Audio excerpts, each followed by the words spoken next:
Dave. Okay, can I have everyone's attention, please? I'm going to call the Board of Aldermen to meet for meeting today, Monday, July 8th at 6 p.m. We're going to start off with Pledge of Allegiance and a silent prayer. Pledge allegiance to the flag of the United States of America and to the republic for which it stands, one nation, under God, indivisible, with liberty and justice for all.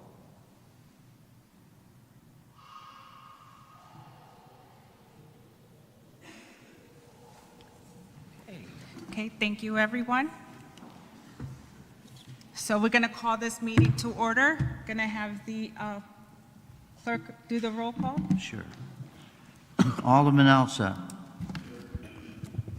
Alderwoman Cavallo. Here. Alderman Dorso. Here. Alderman Hunter. Here. Alderman Lopez. Alderman Mosley. Here. Alderwoman Martinez McCarthy. Here. Alderman Newjame. Alderman Rinaldi. Here. Alderman Rodriguez. Present. Alderman Salvio. Present. Alderman Taljadine. Present. Alderwoman Weaver. Here. Alderwoman Zimmerman. Present. Alderman DiGiovincarlo. So we have 12 present, 3 absent. Okay, we do have a quorum. And with that, we're just going to have the clerk. He's doing double duty today. He's also going to be the sheriff.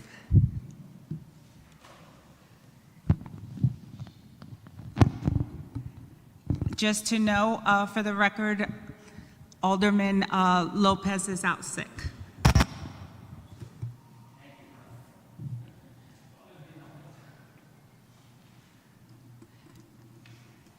Okay, first public speaker. Yes, Madam Chair. Isaiah Diaz.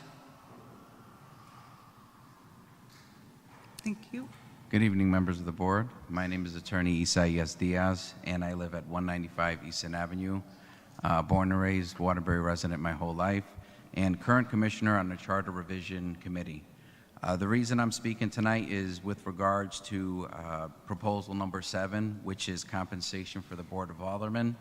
The reason I'd like to address this issue is because I think that the Charter Revision Committee is not the proper venue or avenue with which to purport a raise and incur additional financial burden on the taxpayers of the city of Waterbury. I think a more appropriate approach would be through referendum for a host of reasons. First and foremost, when it comes to civil service and public service, pretty much all of us, including most of the people sitting here, know that I've been serving in my community my entire life. And one thing that I have concerns with is where do we draw the line and what type of slippery slope it can create? For example, when it comes to economic fallout and the loss of financial opportunities, individuals such as myself, such as Attorney Cummings, and all of the esteemed members of the Charter Revision Committee, we've all given of our blood, sweat, time, and financial resources. And I'm not looking to send an invoice to nobody. My concern is that because I'm out in the community so much, and so is all of my other colleagues, we touch base with all of the people in the community, especially when it comes to the rising cost of living in the city of Waterbury, i.e. the taxes. I don't think it's fair that the Charter Revision Committee have to not only volunteer our time and our talents, but also may have to potentially face public backlash when considering that they will find out that we're the individuals that potentially added to the financial burden. That's number one. And number two, it could be done by a referendum. I say let them decide like it's been done in the past. So that being said, it can also create the perception that we're essentially the strong man. That the straw man meaning that we're the ones that are proposing a financial increase, even though the majority of taxpayers will probably be opposed to it simply because of what's going on currently in the city. I say let the people decide and put it in their hands. Thank you. Thank you.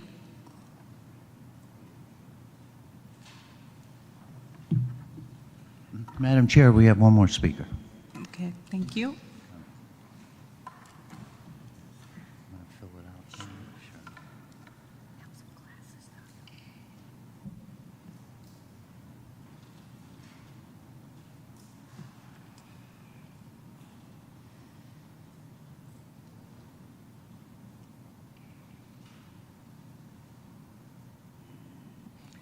It's, let me make sure I got this here. Sharon Samaska. All right. Sharon Samaska, our second speaker. There you go. Thank you. Good evening, Sharon Samaska, 45 Pierce Street. I just have a question. As I read through some of the charter over the years, and I read some of it again tonight, it states that you are, the mayor or the Board of Aldermen or whomever is responsible for filling a vacancy such as due to resignation, illness, health, whatever it may be. But I see nothing there listed for change of address or moving out of town or being out of town for an extended period of time, such as taking care of a loved one in another state. And I can speak from personal knowledge, being a volunteer on WECC, the Environmental Control Commission, that they had one member who had moved and did not tell them for a year. Perhaps this means that in the charter, the resignation issue should cover this, that it would be the responsibility perhaps of the chairperson or the president of each commission, board, or board of aldermen to know if someone has gone. But on the other hand, if a person on that commission or board or committee does not come forward and tell you, how do you know? And without that person on each commission or board of aldermen or committee, you are losing the ability to make a quorum. You are losing someone who could be speaking and making a difference in our community. So I'm just asking that question, does resignation cover everything, or do you need a separate part there that states or by change of address? My other thought, and I'm sure it's been addressed, is also when we talk about appointments, we need to make sure that those appointments are made in the time frame that's realistic.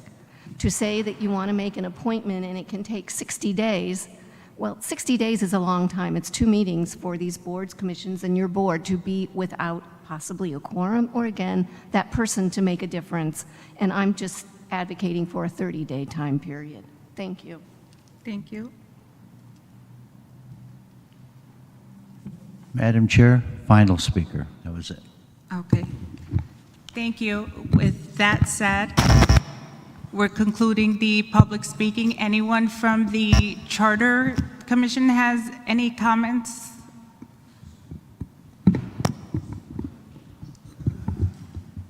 If I may, Madam President, Steve Mednick, I'm the counsel to the Charter Commission. I just want to remind all of you that we'll see you next Monday. Next Monday is when you have to vote on the recommendations. Remember, we had the resolution that was adopted last week, so you have to think about that. And next Monday's the night you'll act and send the item back to the Charter Commission. Thank you very much for your consideration. Thank you. Appreciate it. All right. With that said, anyone has any questions or concerns? None? Okay. Next week is the hearing scheduled for next weekend at 6 o'clock. Can I have a motion to adjourn? So moved. And a second? We are adjourned. That's good.